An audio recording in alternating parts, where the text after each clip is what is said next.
good morning, good afternoon, good evening. Whenever you are watching this video, let me welcome you all to our channel Future Endeavors. Okay, so without wasting much time, I'll be directly starting our classes. In the previous lecture, we have been discussing about current electricity, and we have discussed what is the concept of current electricity, the concept of potential difference, potential.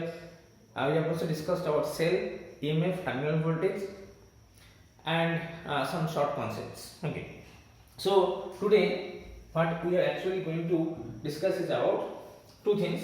One is Ohm's law, and the other one is the resistance. So let us first discuss what is Ohm's law.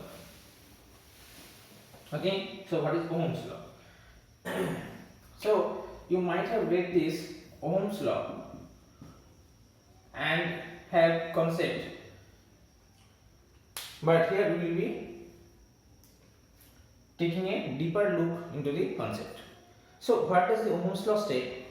A scientist named George Simon Ohm, what he actually did, he did an experiment with a conductor. What he observed, or what he actually did, he allowed certain current to flow through the conductor, and across the certain ends of the conductor he used a voltmeter to measure the potential difference of the voltage drop across the 2 points of the conductor. Now during this experiment, what he observed, see, let us consider this is a piece of conductor and a certain amount of current is flowing through this conductor. Okay, so if current I is flowing through this conductor, current I, then what he observed, across this part of the conductor he observed that the potential difference was turning out to be delta V. The triangle sign represents delta difference between the 2 points, and in the experiment we found that this potential difference that he obtained across the ends of the conductor was directly proportional to the current flowing through it. The more the current flowing through the conductor, it was observed that the potential difference across these two ends of the conductor was also more, and with the decrease in current, it was observed that the value of the potential difference between the two ends of the conductor also decreased. Thus we can say, or he actually concluded, that the potential difference across the ends of the conductor is directly proportional to the current flowing through it. And from this equation, from this proportionality equation, if we convert this into an equation form, we need a constant, as you know. So in order to make it convert into the equation, what you need is a constant, and that constant that he used here is delta V equals to R into I.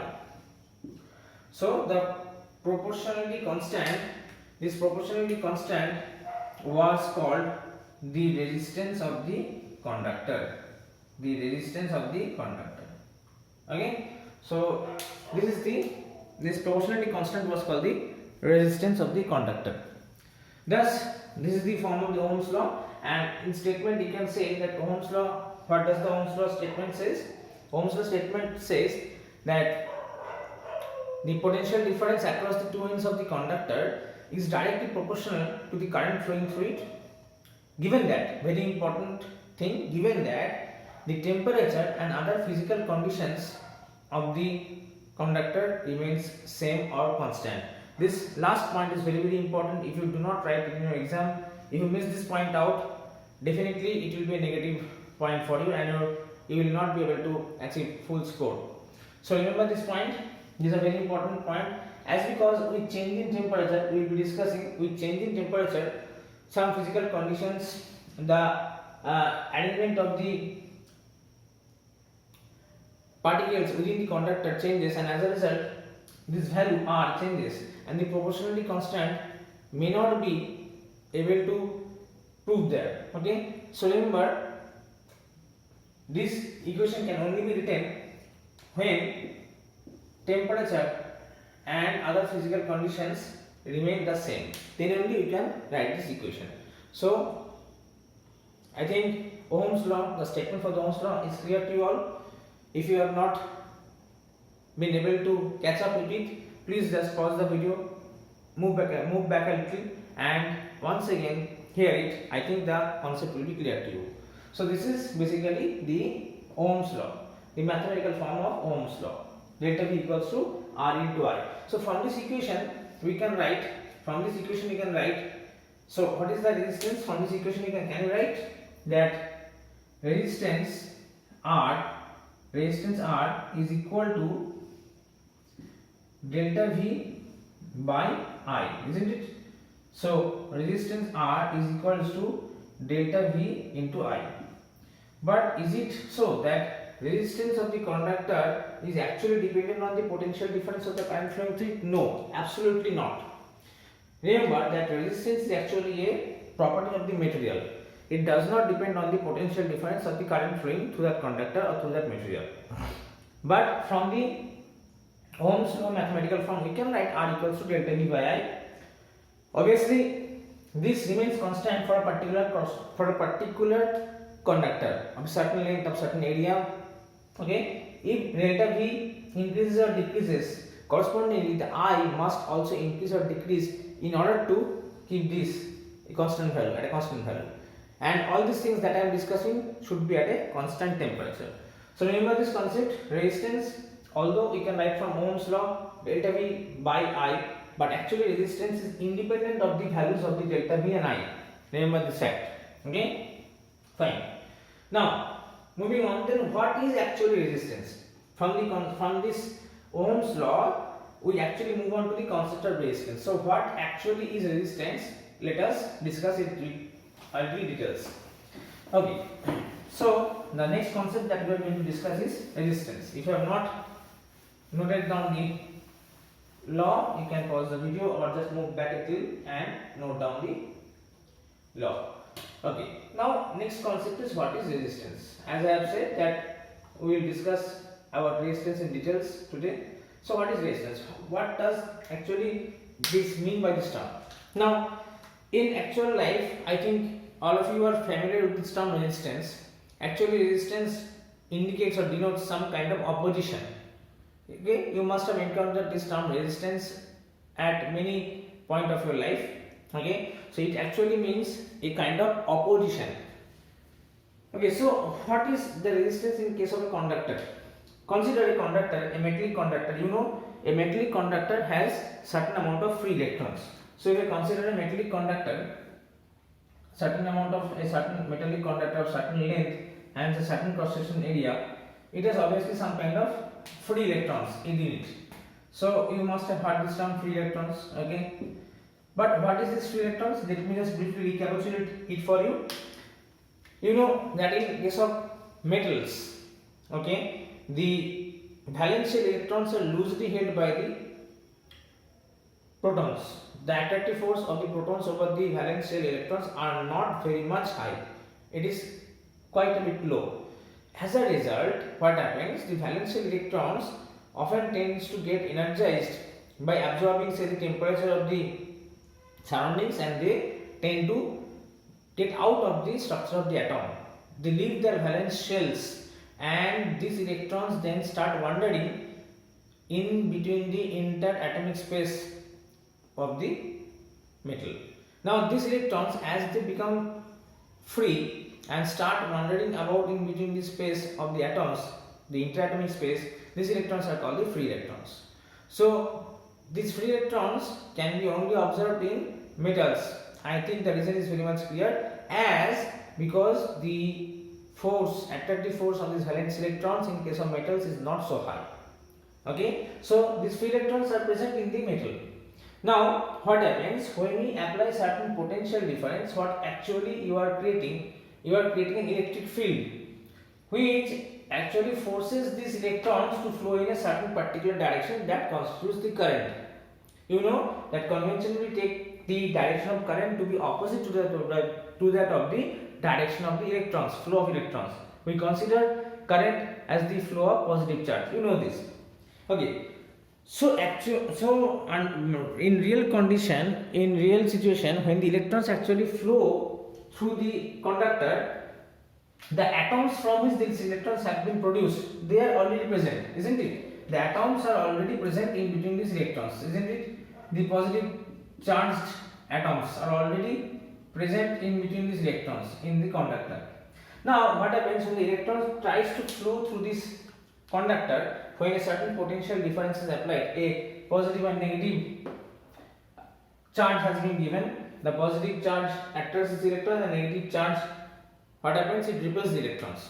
That is what constitutes an electric field. That electric field tries to drive the electron in a certain direction, and while the electrons are trying to move in a certain direction, what happens, they tend to accelerate. As we know, whenever a certain force is acting on any particle, it will definitely accelerate, and here the electrons also try to accelerate. But what happens? The electrons do not actually accelerate infinitely. Whenever the electrons are trying to accelerate and they are trying to move in a certain direction, they hit these fixed atoms, the positive ions.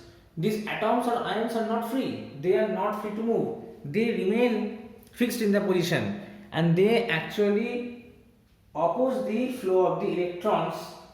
The electrons start to accelerate, gains some speed, and they hit the atoms, fixed atoms or fixed ions.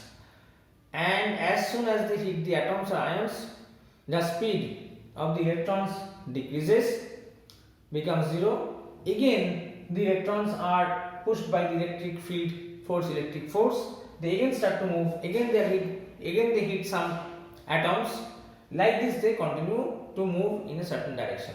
So what is actually happening? See, the electrons are not accelerating to an infinitely high value of speed. They are again and again colliding with the atoms, fixed atoms, and the speed is decreasing. But they are again accelerated by the electric field or the potential difference that has been applied, and as a result, they tend to move on as if they are being drifted or they are being just pulled again and again by some kind of force. So this kind of movement of the electrons is actually what we call drifting. So the electrons do not really accelerate and move out rapidly through the conducting material, rather they tend to drift, and this is called drifting of the electrons. Okay, so in this way the electrons keep on moving, and in between the opposition of the fixed atoms or the fixed ions present in the conducting material to the flow of the electrons is what we call resistance. So I think the concept of resistance is clear. Resistance is nothing but the opposition offered to the flow of the electrons by these fixed atoms present in the conductor. That is the resistance. Okay, so resistance, what is the SI unit of resistance? The SI, see, from the equation, mathematical equation of Ohm's law, you can say that resistance R is equal to delta V by I. So if I consider the SI unit of potential difference, it is volts, and SI unit of current is ampere, isn't it? So taking these two units under consideration, you can say that the resistance will have a unit volt ampere inverse or volt per ampere, like this you can write. And but it is actually, the unit has been actually given after the name of the scientist George Simon Ohm, and this volt ampere is in short regarded as ohm. So the SI unit of resistance is ohm, and its symbol is something like this. This symbol is called omega. This symbol is called omega. So this is the SI unit of resistance. SI unit. Okay. So by now I think the concept of resistance is clear to you. The concept of resistance is clear to all of you. Okay. So this is what we call resistance. Now suddenly the next thing that might be coming to your mind are, what are the factors that can affect the resistance? What are the factors that really do affect the resistance? Now let us discuss in detail what are the factors that affect the resistance. So coming on to the next point, factors affecting resistance. So if you have not noted down till here, please pause the video and note it down in your notebook. Okay. Next we are going to discuss the factors affecting resistance. Okay. So let us come to the next point. Factors affecting. So what are the factors that affect actually the resistance of the conductor? Factors affecting. Now see, there are 4 factors. What are the factors? First of all, first factor is the length of the conductor material. Second factor is area of cross section of the conductor. Area of cross section of the conductor. Third factor is the temperature of the conducting material, and the fourth factor is the nature of the material. So these are the 4 factors that will affect the resistance of a conductor. Okay, so these are the 4 factors. Okay, so let us discuss these factors one by one. So let us first come on to the first factor, that is the length of the conductor. How can this affect the resistance, or how is the resistance related to the length of the conductor? So coming to the first point, length of the conductor. How can the length affect the resistance? Okay, now let us understand with a practical example. Say when you are considering, in simply, very briefly, I can say that resistance of the conductor is directly proportional to the length. Resistance is directly proportional to length.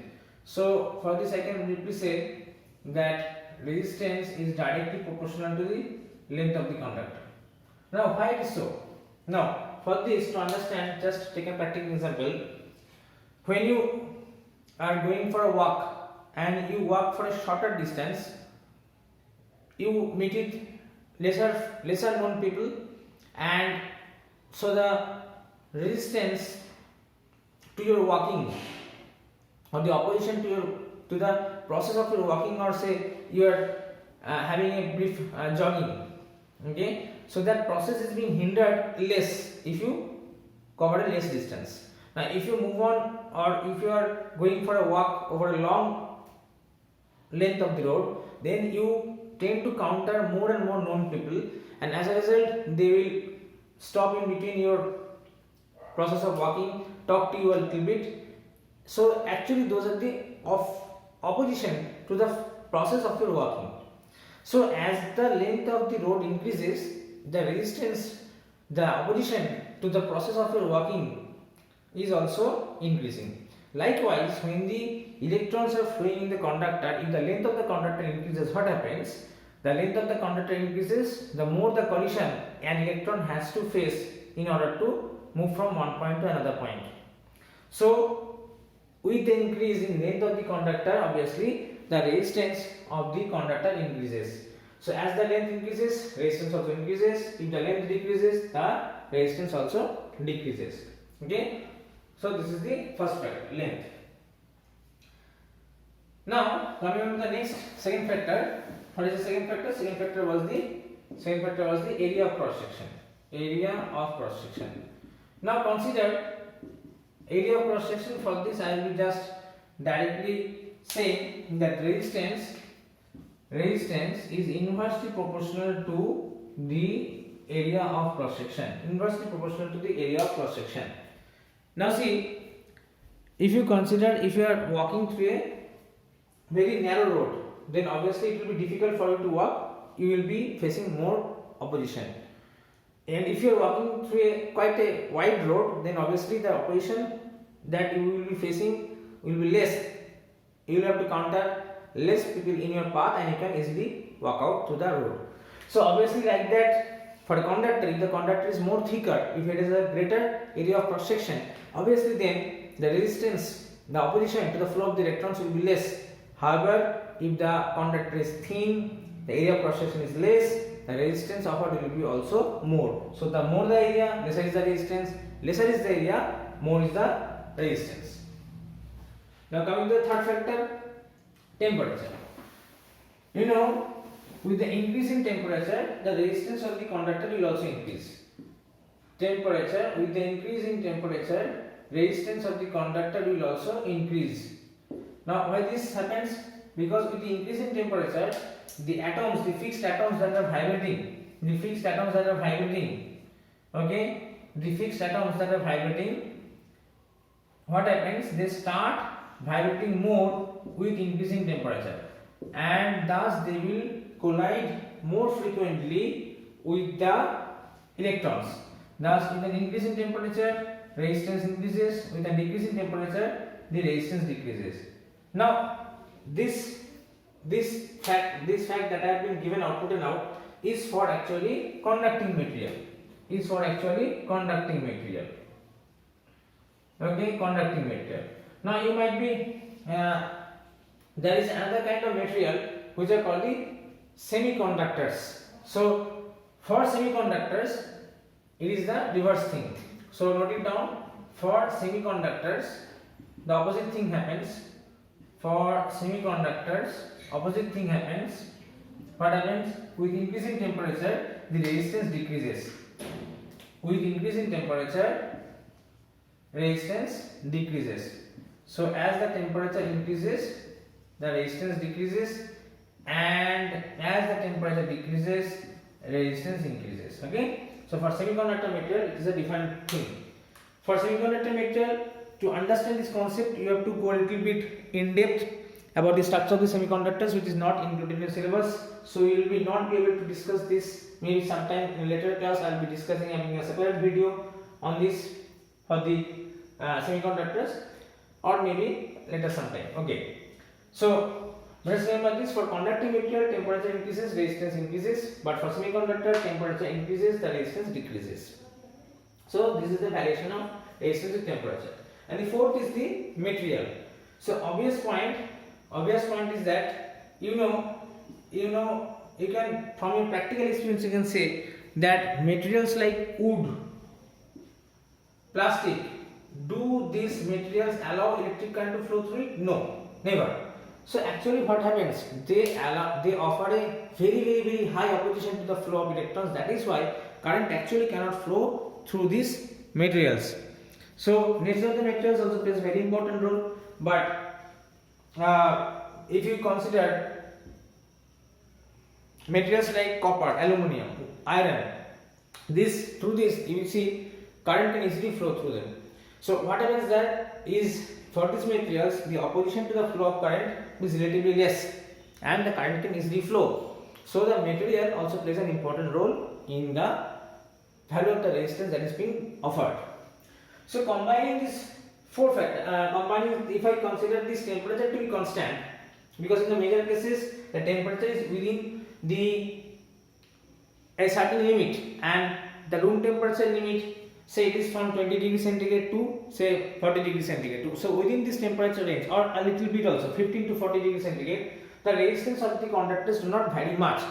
So if I consider the other three factors, okay, so from the first two factors, I can say that resistance is directly proportional to length, resistance is inversely proportional to the cross section area.